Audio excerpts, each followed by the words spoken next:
जीते जी वासना मिटाकर निर्वासनिक आत्म पर ब्रह्म परमात्मा का सुख पाने का अभ्यास करना चाहिए। तो सत्संग समझने के लिए भी तप की जरूरत पड़ती है, एकाग्रता चाहिए, विवेक चाहिए। तो तप करने के लिए तप में रस आना चाहिए, तब तप करेगा मन। जहां मन को रस नहीं आता वहां तप नहीं करता, वहां नहीं जाता। रस लेना तो इंद्रियों से सुख लेने में जल्दी रस आ जाता है, भले है टेम्पररी, नकली। जैसे मिट्टी का आम 12 महीना मिलता रहता है, खिलौने का आम, और बच्चा उसी में खेलता रहे। और असली आम तो सीजन में मिलता है, और पहले कच्चा होता है, फिर खटमिठा होता है, फिर पकता है, तब पूरा पीला होता है। खिलौने का आम तो पीला पहले से ही तैयार है। ऐसे ये जगत जो है खिलौना है, इसका सुख तो जब देखो, आंखों को देखने का, सूंघने का, स्पर्श करने का बस तैयार है, बाद में सत्यानाश। जैसे चमचम चमकते अंगारे, बच्चे को तो बिल्कुल हो खिलौना तैयार मिला अंगारा रूपी, लेकिन हाथ डालो तो फिर रोगे। ऐसे इन सुखों को जब तक भोगा नहीं तब तक आकर्षक लगते, और भोगो तो पछताना ही पड़ता है। और एक बार नहीं, कई बार हम लोग पछता के फिर वहीं जाते हैं, क्योंकि सच्चे सुख का विवेक नहीं है, सच्चे सुख का ज्ञान नहीं है। थोड़ा बहुत विवेक है, थोड़ा बहुत ज्ञान है, तभी भी उधर का स्वाद लेने की क्षमता नहीं है, तो बार बार फिर हल्के स्वाद में गिर जाते। तो अब बात ये रही कि मिल जाए कोई पीर फकीर पहुंचा दे भव पार, ऐसा कोई महापुरुष मिल जाए कि उस तत्व का स्वाद दिला दे। और मन बड़ा भारी में भारी, ऊंचे में ऊंचा मित्र है, इसके जैसा विश्व में कोई हमारा मित्र नहीं हो सकता। और मन बड़े में बड़ा, भारी में भारी शत्रु है कि इस जैसा कोई शत्रु भी हमारा नहीं हो सकता। शत्रु क्यों है कि अगर इंद्रियों के विकारी सुख में भटकता रहा तो 84 लाख जन्मों तक भटकाएगा, ऐसा खतरनाक शत्रु है। अगर कोई संत और परमात्मा के ध्यान आदि तप के तरफ मन हमारा झुक गया तो ऐसा मित्र है कि करोड़ों जन्मों के अरबों संस्कारों को इसी जन्म में मिटाकर, ज्ञान अग्नि जगाकर आत्मा परमात्मा की मुलाकात करा के मुक्ति का अनुभव करा देगा। इसलिए शास्त्र कहते हैं मन एव मनुष्याणाम कारणम बंध मोक्षयोः। हमारा मन ही हमारे बंधन का कारण बनता है, और हमारा मन ही हमारे मुक्ति का कारण होता है। और भगवान कृष्ण बोलते हैं मनुष्य अपने आप का शत्रु है और अपने आप का मित्र है। आत्मैव आत्मनो बंधु आत्मै रिपुरात्मनाः बंधुरात्मनात्मा तस्य येनात्मैवात्मना जिताः अनात्मनस्तु शत्रुते वर्तेतात्मै शत्रुवत्। जब अनात्म वस्तुओं में इंद्रियां और मन सत्य बुद्धि करके सुख पाने की मजदूरी करता है तो वो अपने आप का शत्रु है। और जब आत्म वस्तु में आत्म परमात्मा सुख के तरफ जब इंद्रियां अंतर्मुख होती है और मन बुद्धि के साथ जुड़कर अंतर्मुख होता है तो वो अपने आप का मित्र है। जब हम विकारों का सुख लेते हैं तो हम अपने आप से शत्रुता करते हैं, और हम निर्विकारी सुख के तरफ आते हैं तो अपने आप के हम मित्र हैं। तो भगवान कहते हैं कि मनुष्य को अपने आत्मा को अधोगति के तरफ नहीं ले जाना चाहिए, अपने आत्मा को, अपने मन को, अपने जीव को, मन इंद्रियों को परमात्मा के तरफ ले जाना चाहिए। तो परमात्मा के विषय में जब सुनेंगे, उसकी महिमा सुनेंगे, गुण सुनेंगे, उसके नाम का जप ध्यान आदि करेंगे तो अंदर का सुख मिलेगा। अंदर का सुख मिलेगा तो हम अपने आप के मित्र हो गए। और अपने आप के मित्र, एक बार थोड़ा सुख मिला झलक, तो आदत तो विकारी सुखों की बहुत है पुरानी, तो फिर बार बार उधर चले जाते हैं। वहां हमको थोड़ा विवेक, थोड़ा नियम, थोड़ा व्रत ले लेना चाहिए। बस इतना खाएंगे, इतना नहीं, एकादशी के दिन इतना करेंगे, इतना ये नहीं, अमुक समय इतना तो जप करेंगे, अमुक समय इतनी देर तो हम बैठेंगे ही। तो एक प्रकार का जो आप व्रत ले लेते तो फिर मन उसमें भी धोखेबाजी कम करता है। जब आपका व्रत नहीं होता है सत्य सुख पाने का तो मन बुद्धि समझती है, लेकिन मन इंद्रियों को आकर्षण उधर का पुराना है, इसलिए बुद्धि को पटा पुटा के उसी को बिचारी को घसीटते रहते। जो रितम भरा प्रज्ञा वाले, ऐसे महापुरुषों का संग करने से अपनी मति में शक्ति बढ़ती है। इसलिए सत्संग की बड़ी भारी महिमा है। भगवान शिव जी पार्वती को कहते हैं, उमा संत समागम सम और न लाभ कछुआन। उमा संत समागम सम और न लाभ कछुआन, बिन हरि कृपा उपजय नहीं, गावहीं वेद पुराण सियावर रामचंद्र की। ये भी हरि की कृपा है, अहेतु की कृपा है कि सहज में ये ऊंचे में ऊंची चीज और मुफ्त में मिल जाती है, सहज में मिल जाती है। जो हल्की चीज होती है उसके लिए परिश्रम ज्यादा करना पड़ता है, और जो ऊंची चीज है उसके लिए परिश्रम नहीं करना पड़ता है। जैसे दारू हल्की चीज है, उसके लिए परिश्रम करो, 100 रुपया कमाओ, तब वाइन आदि की बोतलें 200 की 300 की, और ब्लैक कोई दारू आता है 600 की बोतल मिलती है इंडिया में, परदेसी दारू, ऐसा मेरे को किसी ने बताया, ब्लैक ब्रांडी या क्या कुछ भी।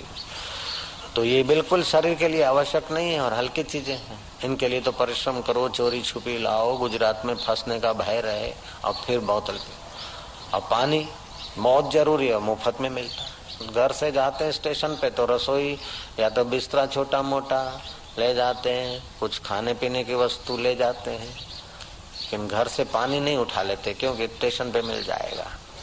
रोटी से ज्यादा पानी जरूरी है, लेकिन वो रोटी की अपेक्षा सुगमता से मिलता है।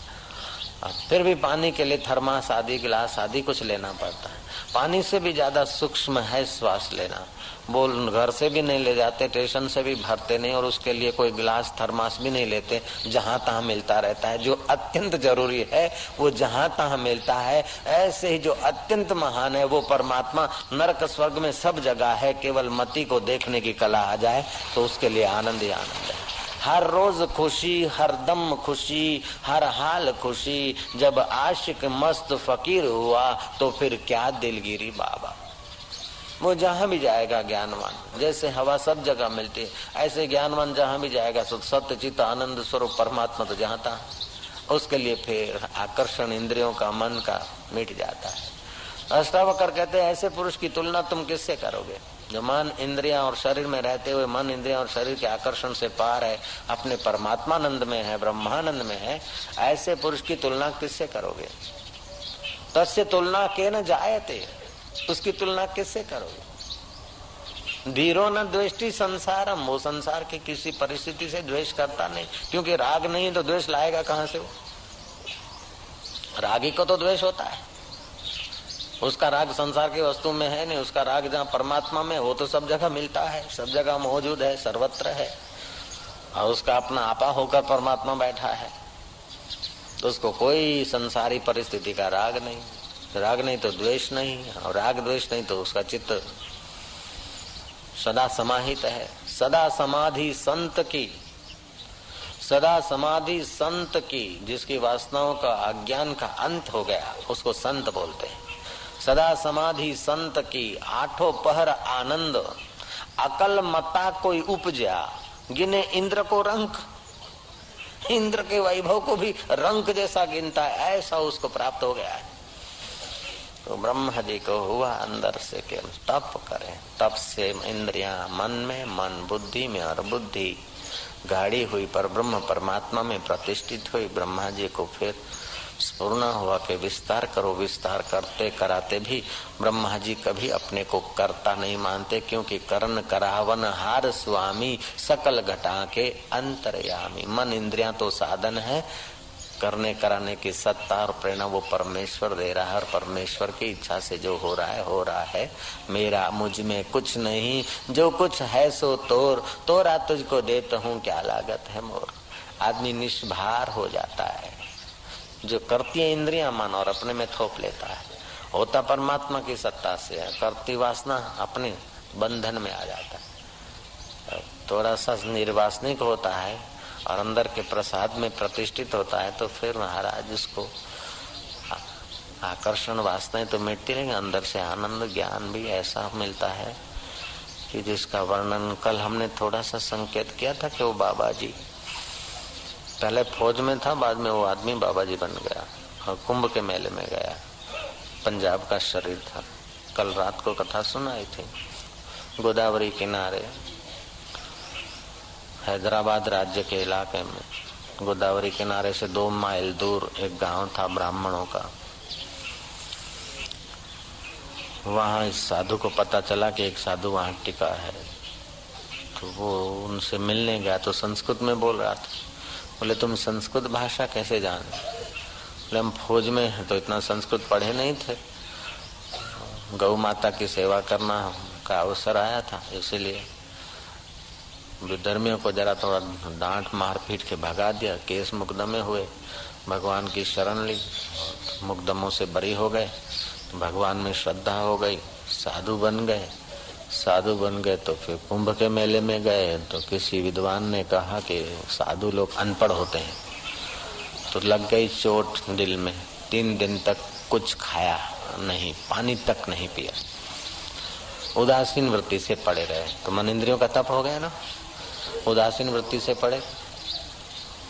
तीसरे दिन सुबह को स्वप्न आया और देव ऋषि नारद दिखे, और नारद ने कहा कि तुम तो भगवान नाम का कीर्तन खूब करो, ऐसे मन बुद्धि भगवान के रस से रंग जाएंगे, सारी विद्याएं जहाँ से प्रकट होती वो परमात्मा का सुख प्रकट हो जाएगा, तो जो चाहोगे वो हो जाएगा, संस्कृत भी आ जाएगी, अपने आप विद्या खुल जाएगी। बाबा जी इसी कारण मैं कीर्तन भजन करते करते भगवान के रस में पावन हुआ।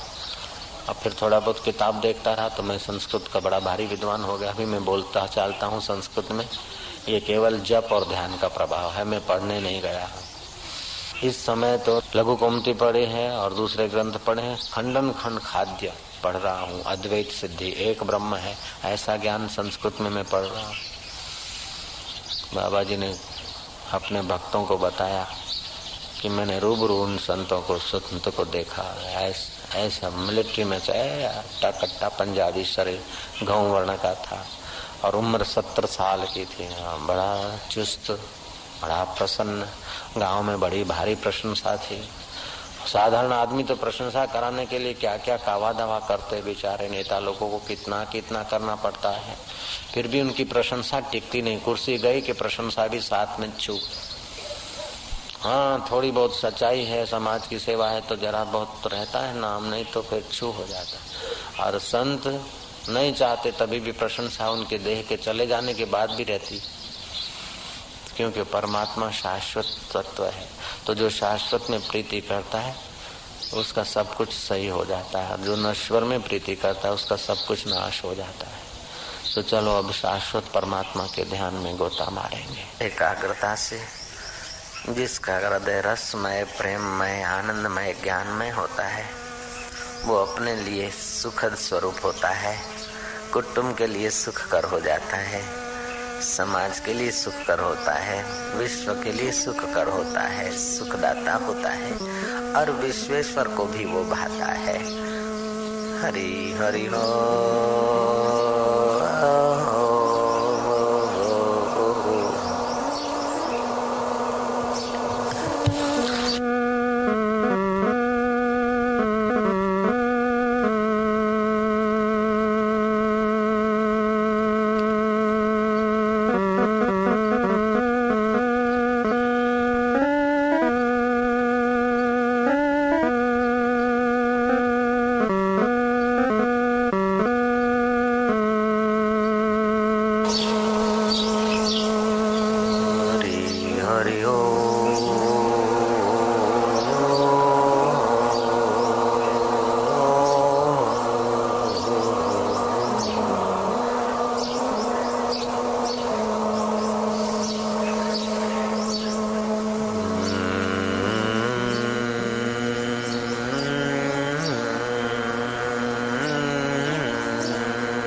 तुम अपने हृदयश्वर को, इष्ट देव को, गुरुदेव को, ब्रह्मवेताओं को स्नेह करते जाना। जिसके हृदय में भगवान और भगवान स्वरूप सतगुरुओं के लिए स्नेह होता है उसका हृदय सहज में ही रस स्वरूप होने लगता है। रसो वैसा वैश्वानरो, वह भगवान जो रस स्वरूप है उनके हृदय में सहज स्वभाव में भगवत प्राप्त महापुरुषों के और भगवान के लिए जिनके हृदय में श्रद्धा प्रेम है तो वही श्रद्धा प्रेम उनके हृदय में रस भर देता है। और जिनका हृदय आत्मरस से भरता है उनको विकारों का आकर्षण, उनको अहंकार आदि का दुख सताने से फिर असफल होने लगता है। अर्थात विकार और अहंकार जो आज तक सता रहे थे वे असफल होने लगते हैं और भगवान का सुख में वो सफल होता जाता है। जो ध्यान के सुख में सफलता का दर्शन करता है, जो अंतर्मुख होने में सफल होता है, उसका जीवन सफल है। हे राम जी, जिस आम के वृक्ष को फल नहीं लगे वो निष्फल माना जाता है और जिस वृक्ष में फल लगते हैं वो सफल माना जाता है। ऐसे ही जिस हृदय में परमात्मा सुख के फल नहीं लगते उसका जीवन निष्फल है। और जिसको ध्यान में, गुरु कृपा में, सत्संग कृपा में, जिसके हृदय में परमात्मा सुख के फल लगते हैं उसका जीवन सफल माना जाता है। हे मारा वालुड़ा, हे मारा गुरुदेव, हे मेरे परमेश्वर, मेरा जीवन निष्फल न हो जाए।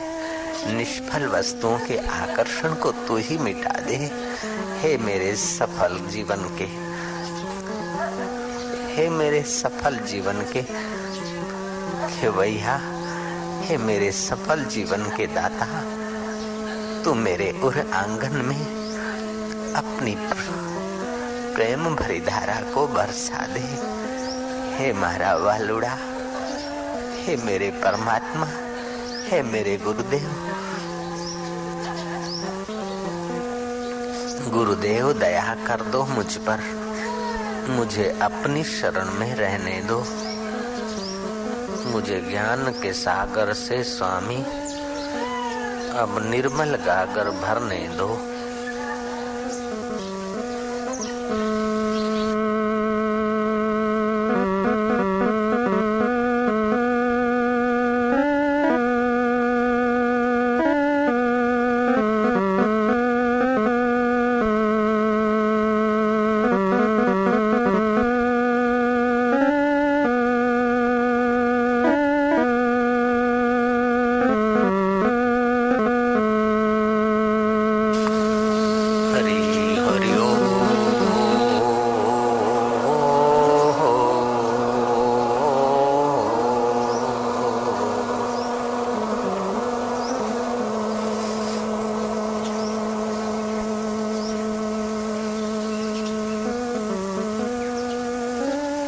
मधुर शांति, आत्म शांति, अंतरात्मा के रस में शांति पाते जाएंगे।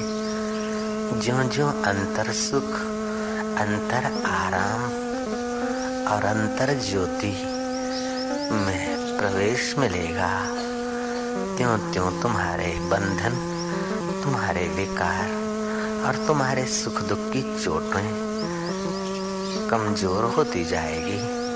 संसार के सुख का आकर्षण, दुख का भय जितना जितना क्षीण होता जाएगा उतना ही साधक सिद्धत्व के रास्ते सफल हुआ माना जाएगा।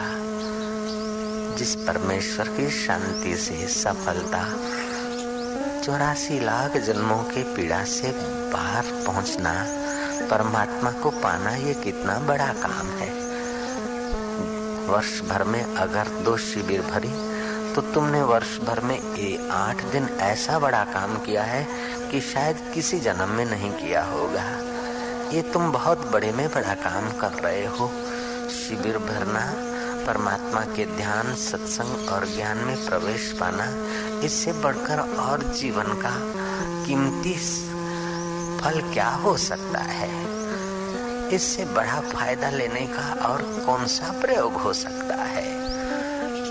21 कुल को तार दे, सदियों के पाप ताप को जलाकर भस्म कर दे और इसी जन्म में, इसी वातावरण में अंतर आत्मा का आनंद जगा दे। ऐसा जब शिविर का कार्यक्रम हम अटेंड करते हैं, हम उसका फायदा लेते हैं, तो हमने अपने आप के साथ बहुत मित्रता की, अपने आप का कल्याण किया, कुटुंबियों का कल्याण किया। अगर हम जीवन भर विकारों में भटकते रहते तो हमने अपने आप के साथ धोखा किया है। धोखा तो बहुत दिनों से करते आए हो, कम से कम 4 दिन शिविर के अपने साथ धोखा नहीं। सच्चे हृदय से भगवान को प्रार्थना, सच्चे हृदय से भगवान को प्रेम और सच्चे हृदय से भगवान को पाने की इच्छा को पनपने दो, बढ़ने दो।